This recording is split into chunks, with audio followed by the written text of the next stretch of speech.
और रामनगरी अयोध्या पहुंचे deputy CM Brajesh Pathak ने राम जन्मभूमि पहुंचकर रामलला का दर्शन पूजन किया है। डिप्टी सीएम ने 25 नवंबर को राम मंदिर के शिखर पर ध्वजारोहण समारोह और पीएम मोदी के आगमन के लिए की जा रही तैयारियों का जायजा लिया है। अयोध्या धाम में प्रभु रामलला के भव्य मंदिर के निर्माण के उपरांत 25 नवंबर को ध्वजा पताका को देश दुनिया को समर्पित करने वाले हैं और ये धर्म ध्वजा पूरी दुनिया में सनातन धर्म के सर्वोच्च शिखर पर फहराने का प्रतीक होगी और ऊर्जा का केंद्र बनेगी और हजारों सालों की तपस्या पूरा होने का दिन निर्धारित कर दिया है। सरदार वल्लभ भाई पटेल की 150वीं जयंती को लेकर रामपुर पहुंचे उप मुख्यमंत्री केशव प्रसाद मौर्य ने राहुल गांधी, अखिलेश यादव और आजम खान पर तीखा हमला किया है। उन्होंने कांग्रेस पर वोट चोरी का आरोप लगाया और कहा कि बिहार की तरह 2026 में बीजेपी पश्चिम बंगाल में जंगल राज समाप्त कर सरकार बनाएगी और यूपी में 2027 में 2017 जैसी ऐतिहासिक जीत दोहराएगी। कि जो बिहार में विजय हुई है जंगल राज वापस नहीं आने पाए, इसके लिए हुई है और जो पश्चिम बंगाल में जंगल राज है उसको खत्म करेंगे और 2026 में पश्चिम बंगाल में भी सरकार बनाएंगे और 2027 यूपी में 2017 दोहराएंगे, अर्थात 300 से अधिक सीटें जीतेंगे और समाजवादी पार्टी का सुपड़ा साफ करेंगे। श्री राहुल गांधी, श्री अखिलेश यादव, श्री तेजस्वी यादव और ममता दीदी जो टीएमसी की मुखिया हैं, मुख्यमंत्री भी हैं, ये सब एसआईआर को लेकर के मतलब दुष्प्रचार कर रहे हैं। एसआईआर एक पवित्र महायज्ञ की तरह है कि अगर भारत के संविधान में इस देश के नागरिकों को मतदाता होने का अधिकार दिया गया है तो एक नागरिक एक ही मतदाता हो सकता है।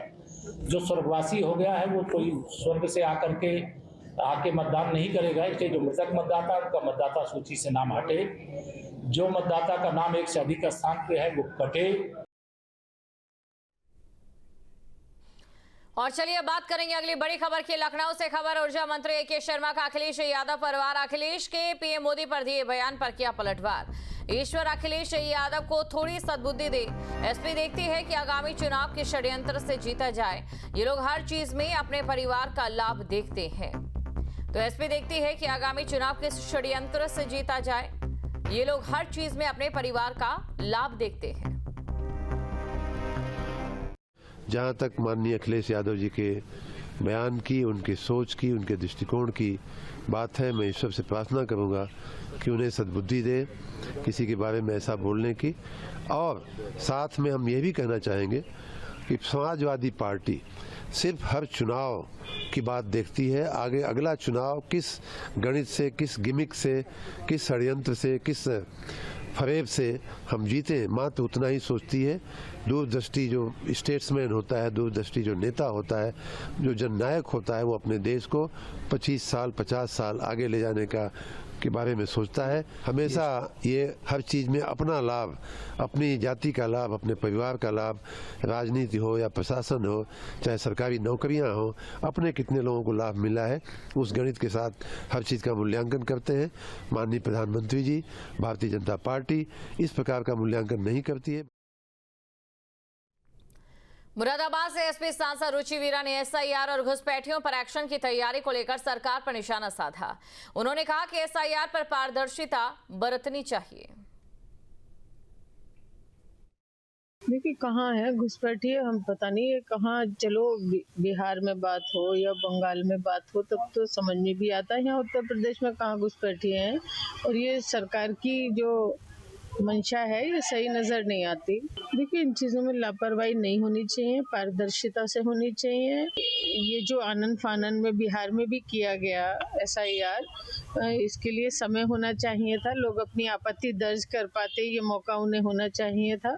और जो भी बीएलओ अगर ठीक काम नहीं कर रहे हैं तो उन पर कार्रवाई होनी चाहिए। मतलब निष्पक्षता से होने का काम है, क्योंकि वोटिंग राइट जो है ये किसी भी डेमोक्रेसी में हर नागरिक का अधिकार है।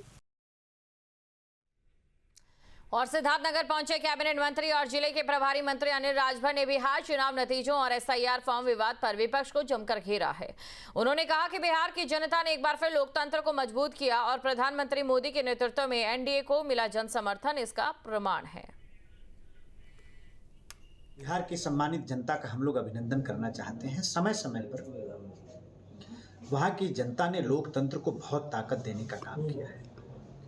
जिस तरह से घर से बाहर निकल के बिहार की जनता ने वोटिंग किया, लोकतंत्र के महापर्व में अपने आप को भागीदार बनाया, अद्भुत है। पूरे देश को उससे सीखना चाहिए। दूसरा, माननीय प्रधानमंत्री जी की जो नीतियां हैं, जो उनके कार्यक्रम हैं और उनकी जनता के मन में जो स्वीकार्यता है, उसने चुनाव परिणाम को आप देखिए कहां से कहां ला के खड़ा कर दिया। और जो लोग सिर्फ आरोप लगाने की बात, सिर्फ गाली देने की बात करते रहे, जनता ने उनको सबक सिखा दिया। बेवजह का विरोध विपक्ष का। चुनाव आयोग अगर ये स्पष्ट करना चाहता है कि मतदान करने वाला भारतीय होना चाहिए, हम सब लोग स्वागत करते हैं, पूरे देश को स्वागत करना चाहिए। और मेरठ में एसआईआर के नाम में लापरवाही, खामियां मिलने पर भड़के डीएम, बीएलओ की जिलाधिकारी ने क्लास लगा दी। एसआईआर फॉर्म अधूरे मिलने पर जताई नाराजगी, तय समय में सही से काम करें बीएलओ, लापरवाही पर होगा सख्त एक्शन, ये डीएम की ओर से कह दिया गया। तो डीएम की ओर से ये साफ कह दिया गया। बीएलओ के जिलाधिकारी ने क्लास लगाई। ये तस्वीरें आपके सामने हैं। एसआईआर फॉर्म अधूरे मिलने पर नाराजगी जताई गई है।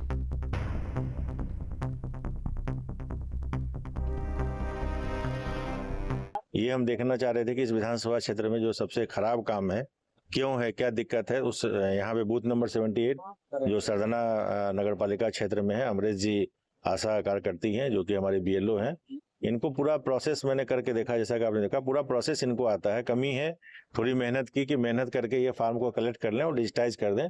और इन्होंने मुझे आश्वस्त किया है कि हम ये कल तक जो है काम को पूर्ण कर देंगे। हमारे नायब तहसीलदार और जो सुपरवाइजर हैं सभी लोग लगे हुए हैं और मुझे पूरी उम्मीद है कि जो इस तरह के बीएलओ थोड़ी सी लेक्सिटी बढ़ती गई है, काम धीमा है, वो काम पूरा कर लेंगे ताकि अगले 2-3 दिन में वो 100% डिजिटाइज हो जाए। और कौशाम्बी में कलयुगी मां की करतूत सामने आई, जहां पर बेटे को जिंदा यमुना नदी में फेंक दिया गया। मामले को छिपाने के लिए थाने में की नौटंकी, बेटे की गुमशुदगी की रिपोर्ट करने थाने पहुंची और कड़ाई से पूछताछ करने पर राज उगल दिया। तो कड़ाई से पूछताछ करने पर राज उगल दिया है, बड़ी खबर। मामले को छिपाने के लिए थाने में की नौटंकी। तो बेटे की गुमशुदगी की रिपोर्ट करने थाने पहुंची थी, कड़ाई से पूछताछ करने पर उसने राज उगला। बड़ी खबर आपको बता रहे हैं, जहां पर कलयुगी मां की करतूत सामने आई है। और कलयुगी मां की करतूत की बात करें तो बेटी को जिंदा यमुना नदी में फेंक दिया गया। वादनी के द्वारा बताए गए कथन और उसकी जो कहानी है उसको पुलिस के द्वारा क्रॉस चेक करने पर और वेरीफाई किया तो वो उनकी बातें जो है थोड़ी संदिग्ध प्रतीत हुई। वादनी से ठीक पूछताछ करने पर उसके द्वारा अपना जुर्म कबूला और उसने बताया कि वो उसकी जो बेटी है जो लगभग 12 वर्ष की थी, वो दिमागी रूप से कमज़ोर थी और अक्सर लड़ाई झगड़ा करती रहती थी। इसी बात से वो तंग आकर उसको दिनांक 21 नवंबर 2025 को महिला पुल के पास ले गई और उसने उसको धक्का देकर यमुना जी में गिरा दिया, जिससे वो डूब गई। उक्त अभियोग में धाराओं की बढ़ोतरी करते हुए वादनी मुकदमा के कबूलनामे के आधार पर उसको गिरफ्तार करते हुए माननीय न्यायालय भेजा जा रहा है। पुलिस द्वारा इसमें अग्रिम विधिक कार्रवाई की जा रही है। जहाँ भक्ति है हर शब्द में, कथाओं में छुपे हैं दिव्य रहस्य और ज्योतिष देता है जीवन को दिशा। धर्म से जुड़ी हर बातों को जानने के लिए हमारे चैनल स्तुति को सब्सक्राइब करें। चैनल पर जाने के लिए इस लिंक पर क्लिक करें।